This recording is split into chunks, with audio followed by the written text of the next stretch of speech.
저는 직장을 다니고 있는 30대 초반의 평범한 남자입니다. 올여름 내내 남들 다 가는 휴가도 못 가고 일만 하고 있었습니다. 제가 다니는 회사의 성수기가 여름이기 때문에 여름엔 휴가를 쓸 수가 없어요. 여름 내내 일하고 저번 주부터 휴가를 가라고 해서 휴가철 다 지났는데 갈 곳도 없더라고요. 친구들도 이미 자기들끼리 휴가 다녀왔고 혼자라도 갈까 했는데 요즘 같은 상황에 집에 붙어 있는 게 낫겠다 싶어서 그냥 포기하고 집에 들어앉아 있었습니다. 휴가는 받았는데 만날 여자친구도 없고 제 친구들은 다들 일하는 날이라 출근해서 일하고 있으니까 저는 할 일도 없고 만날 사람도 없어서 집에서 뒹굴거리다가 그냥 배달 음식 시켜 먹고 혼자 술이나 마시면서 지내고 있었죠. 그날도 늦게까지 술 마시면서 TV 보고 영화나 보면서 있다가 잠이 들었습니다. 그런데 한참 자고 있었는데 전화가 엄청 울려서 받았더니 젊은 여자 목소리가 들렸어요. 아, 죄송해요. 202호 사는 여잔데 202호 사시는 하얀 소나타 차주 되시죠? 라고 묻더라고요. 그때 시간을 보니 새벽 4시였습니다. 무슨 일이냐고 물으니 주차장에서 후진하다가 조금 긁었는데 내려와서 한번 보라고 하더라고요. 영화 보면서 맥주를 하도 마셔서 솔직히 귀찮기도 하고 내려가기도 싫더라고요.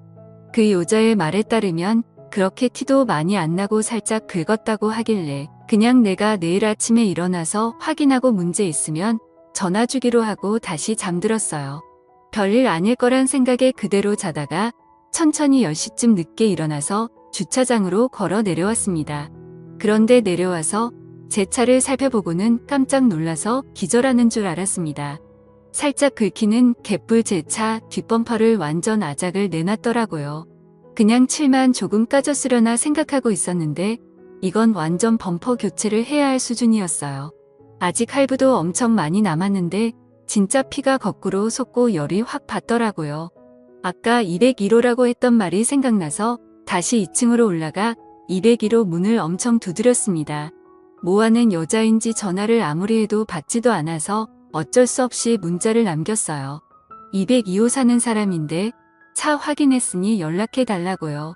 성질은 뻗치는데 속도 쓰리고 배는 고파서 일단 해장도 할 겸 나가서 밥을 먹고 들어왔습니다.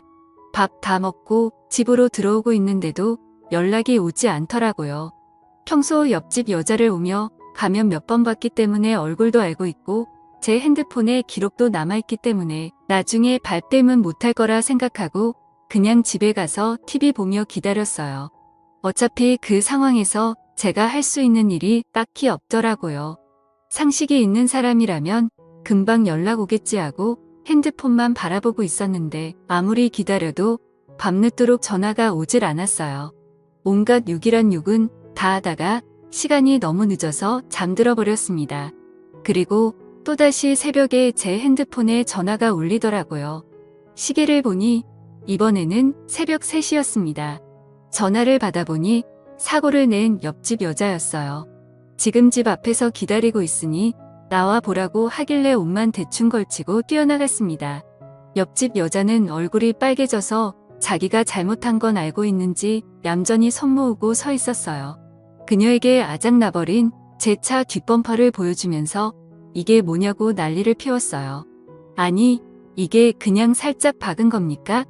완전 다 박살이 났잖아요.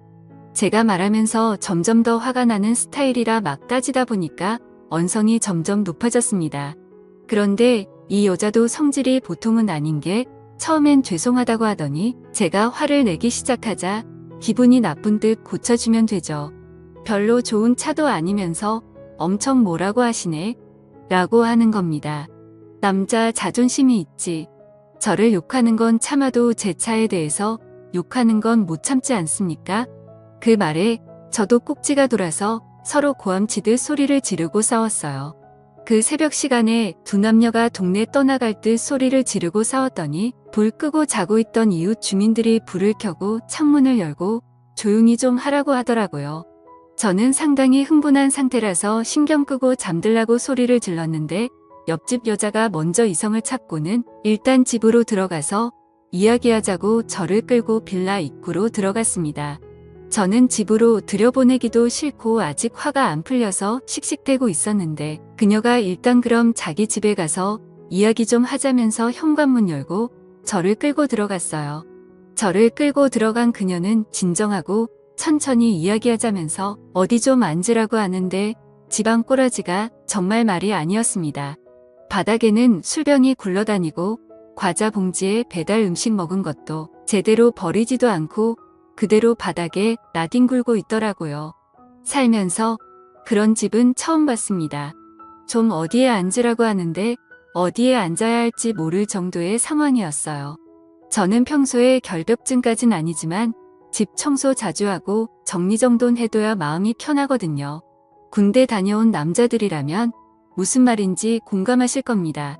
그런 와중에 이 여자가 음료수라도 먹으라면서 냉장고에서 주스를 하나 꺼내주는데 얼핏 들여다본 냉장고 상태를 보니까 먹고 싶은 생각이 싹 사라졌어요. 일단 옆에다 던져두고 그녀와 수리비에 대한 이야기를 했는데 본인 사정이 있으니 조금만 받으라고 하는 겁니다. 이 동네 바에서 일을 하고 있는데 차 수리비를 배상해주고 싶지만 지금 당장 돈은 없고 다음 달 월급이 들어오면 갚겠다고 하더라고요. 자기가 올해 차 사고를 너무 많이 내서 보험 처리하기 힘들다면서 다음 달에 현금으로 배상해주겠다며 사정사정을 했어요. 진짜 집안 꼬라지를 보고 그녀의 모습을 보니 답이 안 나오는 상황이었어요. 바에서 일한다고 하는 그녀는 얼굴은 그래도 봐줄만 했습니다. 몇 살이냐 물었더니 25살이래요. 시간도 많이 늦었고 이미 잠은 다 달아나 버려서 그녀와 이런저런 이야기를 하고 있다 보니까 조금씩 편해지고 제 화도 다 풀려버렸어요. 대체 집은 왜 이렇게 더럽게 해놓고 사느냐고 제가 물었더니 자기가 치울 시간이 없다고 웃으면서 농담으로 저보고 좀 치워달래요.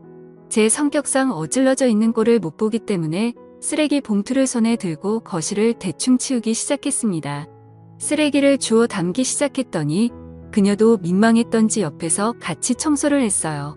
바닥에 굴러다니는 커다란 쓰레기 몇 개를 주웠더니 금방 거실이 깨끗해 보였습니다.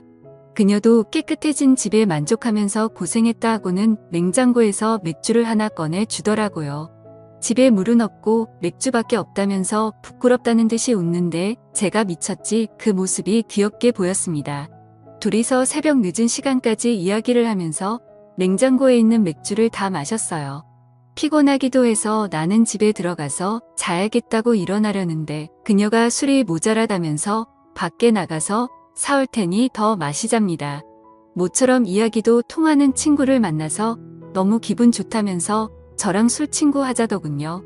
그래서 우리는 편의점에 가서 소주랑 맥주를 더 사다가 한참 더 마셨어요. 그래도 제가 술을 못 마시는 편이 아닌데 그녀와 같은 템포로 술을 마시다 보니 살짝 취기가 올라왔습니다. 역시 바에서 일하는 여자라 그런지 주량이 엄청난 것 같았어요. 저는 술도 더 마시기 힘들었고 편하게 이야기나 더 하고 있었는데 갑자기 여자가 먼저 제 쪽으로 슬금슬금 다가오는 게 느껴졌어요. 이 여자가 나한테 왜 이러나 생각하는 그 순간 여자가 갑자기 제게 다가오면서 차 수리 비용이 너무 부담된다면서 한 번만 봐달라고 하는 겁니다. 오빠, 나 진짜 한 번만 봐주라. 오빠 시키는 건 뭐든지 다 할게. 그녀는 제가 보험 갖고 있을 거 아니냐면서 그 보험으로 수리하고 한 번만 봐달래요. 그때 이 여자가 왜 나를 집까지 데려와서 술을 먹인 건지 눈치챌 수 있었어요. 정색하면서 무슨 말이냐고 절대 안 된다고 했더니 눈웃음 살살 치면서 온갖 애교를 부리는데 그 웃음에 마음이 사르르 녹아버렸어요. 그녀의 애교 때문에 입가에 미소가 살짝 번졌더니 그 모습을 보고는 웃었어. 돈 안 받기로 한 거다. 라는 말과 함께 제게 애교를 부렸습니다. 어떻게 해야 할까 고민했지만 여기서 물러서면 남자도 아니었어요. 결국 술 기운을 빌려서 처음 만난 묘한 여자와 사고를 쳐버리고 말았습니다. 아침에 눈을 떴을 때 간밤에 무슨 일이 일어난 건지 기억이 가물가물했어요. 제가 먼저 일어나고 얼마 지나지 않아서 그녀도 눈을 떴습니다. 오빠 소원 내가 들어줬으니까 돈 안 받을 거지? 진짜 끈질긴 여자였습니다. 그래도 약속은 지켜야 하니까 수리비는 안 받기로 하고 보험 처리했습니다. 앞으로 살다 보면 좋은 일이 많이 생길 것 같은 기분도 들었어요. 그 일을 계기로 그녀와 친해져서 지금은 서로의 집을 자주 왔다 갔다 하게 되었고, 그녀와 저는 서로를 더 알게 되면서 나중에 서로 애인이 생기더라도 이런 관계를 유지하기로 했습니다. 다들 이런 신기한 경험들 꼭 하셨으면 좋겠네요. 감사합니다.